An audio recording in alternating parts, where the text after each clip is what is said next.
तो आ गए आप लोग। मैं भी आप ही का इंतजार कर रहा था। अब अगर आप आ ही गए हो तो मैं आपसे एक सवाल पूछता हूँ। आप में से कितने ऐसे लोग हैं जो कि क्लास 10 और 12th के बोर्ड एग्जाम में इंग्लिश के पेपर में 100% स्कोर करना चाहते हैं या फिर बहुत अच्छे मार्क्स लाना चाहते हैं, लेकिन उन्हें टेंस ही नहीं आता है, तो वो क्या करें? अब क्योंकि आपने इस वीडियो पर क्लिक किया है तो मैं ये मानकर चलता हूँ कि आप में से बहुत सारे ऐसे लोग होंगे जिनको टेंस उतना अच्छे से नहीं आता होगा। आप में बहुत सारे ऐसे लोग होंगे जो कि हिंदी वाक्य का सही से अंग्रेजी में ट्रांसलेशन भी नहीं कर पाते होंगे, क्योंकि उन सब की एक ही वजह है, टेंस। इंग्लिश ग्रामर की जान है टेंस। टेंस आपको 100% आना ही चाहिए, तो आपको चिंता करने की बिल्कुल भी जरूरत नहीं है।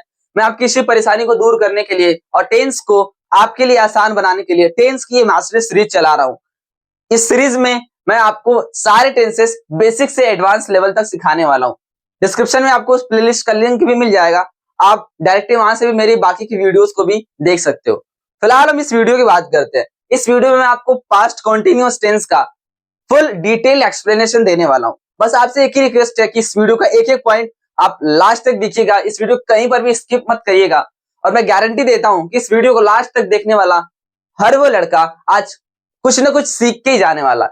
तो चलिए बिना किसी देरी के ये वीडियो शुरू करते हैं। तो आइए हम सबसे पहले अब पास्ट कॉन्टिन्यूअस टेंस का मेन कॉन्सेप्ट समझते हैं। वन लाइन पे कॉन्सेप्ट है सीधा सीधा। Past continuous tense shows progressive action in the past. ये याद रखना, पास्ट की बात करता है पास्ट कॉन्टिन्यूअस टेंस। इसका मतलब क्या हुआ? इसका मतलब सीधा सा है कि पास्ट कॉन्टिन्यूअस टेंस के अंतर्गत ऐसे वाक्य आते हैं जिनमें कोई कार्य पिछले बीते हुए समय में कंटिन्यू रहता है, लगातार हो रहा होता है ना। सीधे से समझो कि पिछले बीते हुए समय में कोई भी काम कंटिन्यू जब होता है, कंटिन्यू होता है, लगातार होता रहता है बीते हुए समय में, तो ऐसे वाक्य पास्ट कॉन्टिन्यूअस टेंस के अंतर्गत आते हैं ना। अब सबसे पहले हम इनका ट्रिक समझ लेते हैं कि हम कैसे पहचानेंगे कि कौन से वाक्य पास्ट कॉन्टिन्यूअस टेंस के अंतर्गत आते हैं। तो मैं आपको बता दूं, आपको हिंदी वाक्य का अंग्रेजी में ट्रांसलेशन करना होगा आपकी बोर्ड एग्जाम में, है ना। या तो फिलअप से क्वेश्चन आएंगे, दो तरह से क्वेश्चन आ सकते हैं।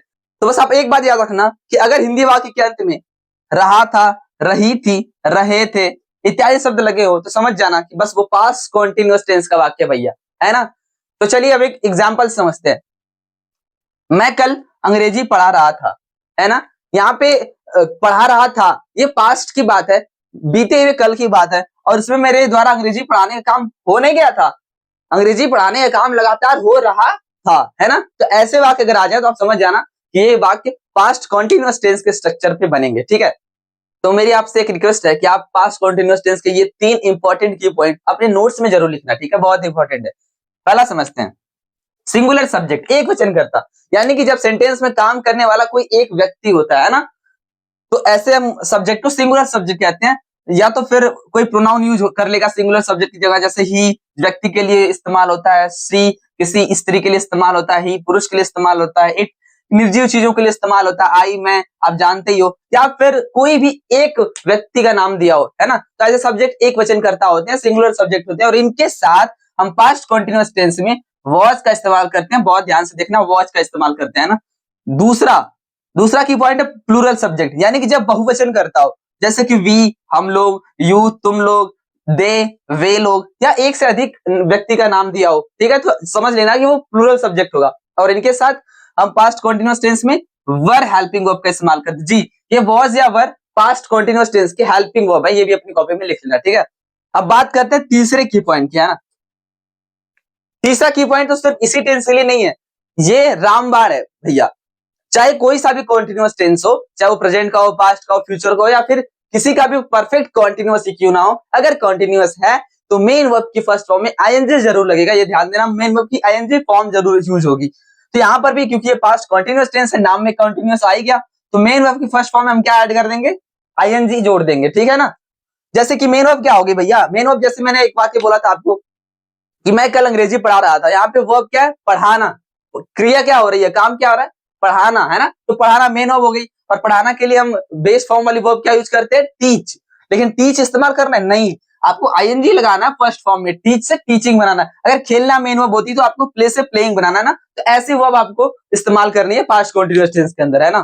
तो अब मैं आपको पास्ट कॉन्टिन्यूअस टेंस के 5 स्ट्रक्चर समझाने वाला हूं, है ना। बहुत ध्यान से समझना। पहला है अफर्मेटिव सेंटेंस, साधारण वाक्य। आप किसी भी टेंस का स्ट्रक्चर बना लो है ना अफर्मेटिव सेंटेंस वाला। सबसे पहले हम सब्जेक्ट को ही लिखते हैं। अच्छा, कुछ लोगों को ये भी परेशानी होगी कि अफर्मेटिव सेंटेंस क्या होता है। तो भाई कुछ नहीं है, सिंपल है, ऐसे वाक्य जिसमें किसी भी काम के होने का बोध होता है ना, होने का बोध होता है, उसे हम साधारण वाक्य अफर्मेटिव सेंटेंस कहते हैं। तो अफर्मेटिव सेंटेंस का स्ट्रक्चर क्या होगा, पास्ट कंटीन्यूअस टेंस के लिए सबसे पहले आप सब्जेक्ट लिखोगे, उसके बाद वर्ब या वर्ब में से कोई एक, मैंने बताया है कि की पॉइंट में आपको कि सिंगुलर सब्जेक्ट के साथ वर्ब, प्लूरल सब्जेक्ट के साथ वर्ब। मैंने ये भी बताया था कि उसके बाद मेन वर्ब की आईएनजी फॉर्म आएगी। यस, हमने उसके बाद आईएनजी फॉर्म लिखना है मेन वर्ब की। उसके बाद ऑब्जेक्ट या अदर वर्ड जो भी लास्ट में होगा उसको हम लिख के छोड़ देंगे, है ना। अब हम बात कर लेते हैं दूसरे स्ट्रक्चर की, नेगेटिव सेंटेंस की, नकारात्मक वाक्यों की, है ना। तो नकारात्मक वाक्य क्या होते हैं, ऐसे वाक्य जिसमें काम के नहीं होने का बोध होता है ना, कोई भी काम नहीं होगा उस सेंटेंस में, तो समझ जाना नेगेटिव सेंटेंस है। अब अगर वो पास्ट कंटीन्यूअस टेंस का नेगेटिव सेंटेंस है तो हम सबसे पहले लिखेंगे सब्जेक्ट, उसके बाद वॉज या वर्ब में से कोई एक की पॉइंट्स के हिसाब से, उसके बाद हम नॉट लिखेंगे, फिर मेन वर्ब की फर्स्ट फॉर्म में आईएनजी जरूर लगाना, ये मत भूलना, उसके बाद ऑब्जेक्ट या अदर वर्ड लिख करके छोड़ देंगे, है ना। अब हम अफर्मेटिव सेंटेंस का एक एग्जांपल लेते हैं। पहला एग्जांपल देखो हिंदी का। हिंदी का वाक्य, मैं कल 8 बजे सुबह अखबार पढ़ रहा था। मैं कल 8 बजे सुबह अखबार पढ़ रहा था। इसका इंग्लिश ट्रांसलेशन आप कैसे करोगे, देखो यहाँ पे पढ़ने का काम हो रहा है ना, ये अफर्मेटिव सेंटेंस है। तो सबसे पहले स्ट्रक्चर क्या, सब्जेक्ट लिखते हैं। मैंने यहाँ पे सब्जेक्ट लिख दिया, मैं के लिए आई, फिर देखो रहा था, रही थी, रहे थे, है ना। तो कौन सा वाक्य, पास्ट कंटीन्यूअस टेंस, तो इसी का स्ट्रक्चर हम यूज कर रहे हैं ना। तो हम सबसे पहले वॉज या वर्ब में से कोई एक लिखेंगे, तो आपको पता है आई के साथ वॉज का इस्तेमाल होता है ना। आई वॉज, उसके बाद देखो क्या है, मेन वर्ब की फर्स्ट फॉर्म में आईएनजी। मेन वर्ब क्या भैया, पढ़ना। पढ़ना क्या है, रीड, रीड भी आईएनजी लगा दो, रीडिंग बन गया, ठीक है। आई वॉज रीडिंग, क्या पढ़ रहे थे भाई, अब ऑब्जेक्ट क्या है, न्यूज़पेपर, तो सबसे पहले आप न्यूज़पेपर लिखोगे, है ना। आई वॉज रीडिंग न्यूज़पेपर, कब पढ़ रहे थे भैया, 8 बजे सुबह, तो 8 AM लिख दोगे तो सुबह का ज्ञान हो जाएगा, है ना।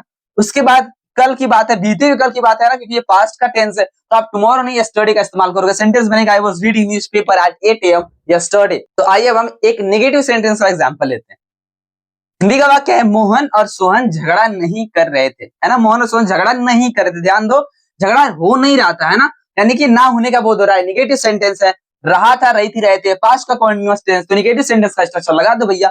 सबसे पहले क्या लिखते हैं, सब्जेक्ट। यहाँ पे सब्जेक्ट देखो दो लोग है ना, मोहन और सोहन, तो हमने लिखा मोहन और के लिए एंड सोहन, है ना। तो आपको पता है ये अब कैसा सब्जेक्ट हो गया, अगर एक से अधिक व्यक्ति आ गए तो प्लूरल सब्जेक्ट, बहुवचन करता, और बहुवचन करता के लिए हम क्या यूज करते हैं, वर, तो हमने यहाँ पे इस्तेमाल किया वर, है ना, मोहन एंड सोहन वर।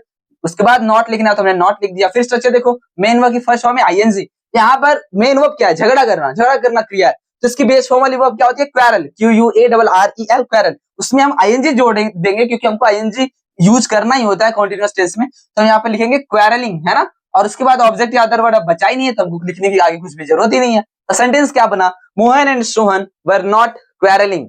तो चलिए जल्दी से हम इंट्रोगेटिव सेंटेंस का स्ट्रक्चर समझ लेते हैं ना। सबसे पहले इंट्रोगेटिव सेंटेंस होता क्या है, ऐसे वाक्य जिनसे प्रश्न पूछा जाता हो उसे हम इंट्रोगेटिव सेंटेंस कहते हैं, है ना। ये बेसिकली दो टाइप के होते हैं, एक यस नो टाइप और एक WH वर्ड टाइप, है ना। पहला यस नो टाइप क्वेश्चन कैसे होते हैं, मतलब ऐसे प्रश्न जिनका जवाब आप हाँ या ना में भी सिंपली दे सकते हो, वो यस नो टाइप के क्वेश्चन होते हैं।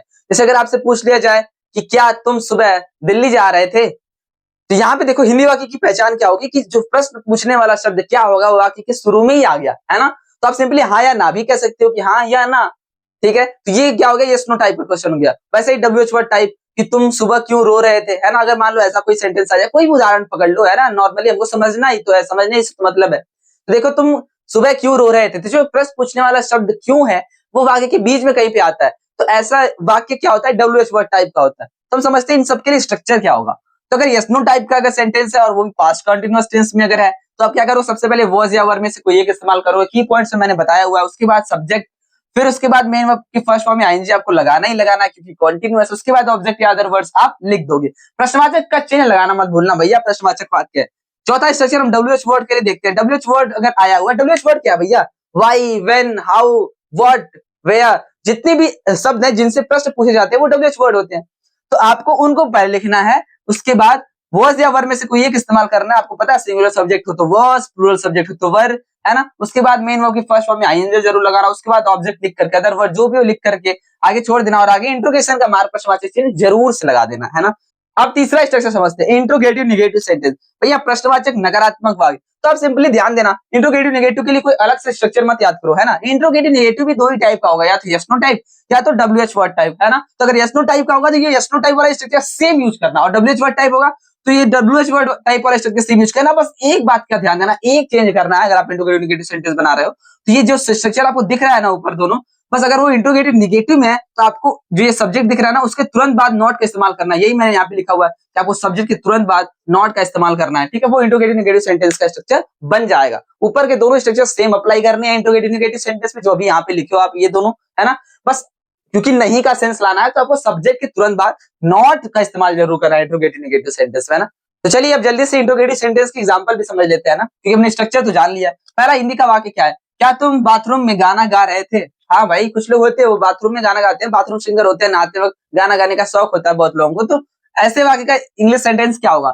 देखो यस नो टाइप का ये वाक्य है, क्योंकि प्रश्न पूछने वाला शब्द शुरू में ही आ गया है क्या, तो यस नो टाइप का वाक्य। आप इसका जवाब भी हाँ या ना में सिंपली दे ही सकते हो। अगर आप गा रहे थे तो हाँ, नहीं गा रहे थे तो नहीं, है ना। तो यस नो टाइप का वाक्य होगा। और इसके लिए आप स्ट्रक्चर आपको याद है ना, क्या यूज करना है। सबसे पहले वॉज या वर में से कोई एक, तो आप कैसे यूज करेंगे भैया, वाज या वर में से कोई एक। तो यू सब्जेक्ट है, देखो तुम, और यू क्या है, प्लूरल सब्जेक्ट, बहुवचन करता है, उसके साथ वर का इस्तेमाल होता है। तो हमने पहले वर लिख लिया, उसके बाद सब्जेक्ट लिखना होता है, हमने यू लिखा। उसके बाद मेन क्या एनजी फॉर्म चाहिए। वर्ब क्या है भैया, गाना गाना, है ना, सिंगिंग। तो सिंगिंग लिख लिया भैया, सिंगिंग ही यूज करना ना, सिंग नहीं यूज करोगे, आईएनजी फॉर्म यूज करोगे, सिंगिंग। उसके बाद सिंगिंग अ सॉन्ग, गाना गा रहा था, कहां भैया, इन द बाथरूम। फ्रेज हमने लिख दिया, ठीक है। और प्रश्नवाचक चिन्ह का ध्यान रखना, प्रश्नवाचक चिन्ह भूलना मत। फिर दूसरा वाक्य है, सुबह में वे लोग क्या कर रहे थे। अब ध्यान से देखो, रात रही थी, रहे थे, पास्ट कॉन्टिन्यूअस टेंस, और प्रश्न पूछने वाला शब्द क्या वाक्य के बीच में आया हुआ है, तो ये कैसा वाक्य हो गया, WH वर्ड। तो यही भाई ट्रिक जितने है ना, उन्हीं को ध्यान से देखो, जो मैं कैसे कैसे कर रहा हूं, आप प्रोसेस को समझते जाओ, बहुत आसान है। तो सबसे पहले आप क्या करो, WH वर्ड लिखोगे, तो यहाँ पे WH वर्ड है क्या, तो क्या के लिए इंग्लिश व्हाट। तो सबसे पहले स्ट्रक्चर भी यही होता है WH वर्ड का, कि आप पहले WH वर्ड ही लिखो। तो व्हाट हमने लिख लिया। उसके बाद आपको पता है वॉज या वर में से कोई एक कैसे, सब्जेक्ट के हिसाब से। तो सब्जेक्ट क्या है यहाँ पे, वे लोग, यानी दे, यानी प्लूरल सब्जेक्ट है, तो उसके साथ वर का इस्तेमाल होता है। तो पहले हम लिखेंगे वॉज या वर में से वर, उसके बाद सब्जेक्ट आता है दे, फिर मेन वर्ब की आईएनजी फॉर्म आती है, हमने डूइंग का इस्तेमाल करना है, क्योंकि करना है यहाँ पे वर्ब है डू, तो डू का डूइंग, और सुबह में तो इन द मॉर्निंग, है ना। तो what were they doing in the morning, ये सेंटेंस बन जाएगा। और इंट्रोगेटिव सेंटेंस का समझते ही आप लोग उसके आखिर में क्या हम करते हैं, प्रश्नवाचक का चिन्ह लगाते हैं। अब तीसरा वाक्य क्या है, क्या तुम्हारी माँ खाना नहीं बना रही थी। यहाँ पे नहीं शब्द भी आया हुआ है, क्या प्रश्न भी पूछा जा रहा है। अब देखो यही बताओ, ये पहले कौन सा वाक्य है, इंट्रोगेटिव निगेटिव सेंटेंस, उसमें भी कैसा, क्योंकि प्रश्न में देखो जो प्रश्न पूछने वाला शब्द क्या है, वो वाक्य के शुरू में तो यस नो टाइप का वाक्य है ना। आप सिंपली अगर बना रही थी मम्मी खाना आपकी, तो हाँ भी बोल सकते हो, नहीं बना रही थी ना भी बोल सकते हो, यस नो टाइप। बस ध्यान देना, ये इंट्रोगेटिव निगेटिव सेंटेंस है, क्योंकि नहीं भी आया हुआ है। तो अब इसके लिए क्या करना, मैंने बताया था कि स्ट्रक्चर सेम रखो यस नो टाइप वाला, जो इंट्रोगेटिव सेंटेंस के लिए था। क्या था, पहले वॉज या वर में से कोई एक, तो यहाँ पे आप कैसे इस्तेमाल करोगे, सब्जेक्ट के हिसाब से वॉज या वर में से कोई एक लगाते हैं ना। तो तुम्हारी माँ एक वचन करता है भैया, उसकी मम्मी एक है सिंगुलर, तो सिंगुलर सब्जेक्ट के लिए हम सबसे पहले वॉज लिखते हैं, क्योंकि ये यस नो टाइप है, तो सबसे पहले वॉज या वर में से कोई एक, तो यहाँ पे क्या होगा, वॉज लिख लेंगे। फिर सब्जेक्ट क्या, योर मदर, हमने सब्जेक्ट लिख लिया। उसके बाद मैंने आपको बताया था कि बस आपको एक बात याद रखना है, यस नो टाइप वाला स्ट्रक्चर सेम यूज करना है इंट्रोगेटिव सेंटेंस वाला। बस अगर इंट्रोगेटिव निगेटिव है, नहीं आया हुआ है, तो सब्जेक्ट के तुरंत बाद नॉट का इस्तेमाल कर लेना, फिर स्ट्रक्चर जो था आपका वो कंटिन्यू करना। तो वर योर मदर नॉट, खाना बनाना भैया वर्ब है यहाँ पे, तो कुक के साथ कुकिंग यूज होगा, है ना। अब कुछ लोग यहाँ पे कुकिंग फूड लिखेंगे, अरे भैया कुक का मतलब ही होता है खाना बनाना, आपको अलग से फूड लिखने की जरूरत नहीं है, है ना। तो सेंटेंस क्या बना, was your mother not cooking, है ना, बाद में प्रश्नवाचक वाक्य है तो आप प्रश्नवाचक चिन्ह लगा लेना, ठीक है। तो अब मैं उम्मीद करता हूं कि आपको पास्ट कंटीन्यूअस टेंस एकदम अच्छे समझ आ गया होगा। अब जाइए आप अपने बुक से एग्जांपल्स करिए, है ना, कोई भी आपको प्रॉब्लम नहीं आएगी। बस आप कॉन्सेप्ट, स्ट्रक्चर और की पॉइंट सब कुछ एकदम ध्यान से याद रखना, कॉपी में जरूर लिखा करो, ठीक है। मैं उम्मीद करता हूं आपको इस वीडियो से बहुत कुछ सीखने को मिला होगा। अगर आपको कुछ भी वैल्यूएबल मिला हो तो प्लीज इस वीडियो को लाइक करिए, हमारे चैनल को सब्सक्राइब करिए, अपने दोस्तों तक ये वीडियो जरूर शेयर करिए, ताकि उनको भी टेंस अच्छे से आ सके, उनका भी इंग्लिश इंप्रूव हो सके, है ना। तो अब हमें इजाजत दीजिए, मिलते हैं एक और नई वीडियो में एक और नए टेंस का टॉपिक लेकर। तब तक के लिए राधे राधे।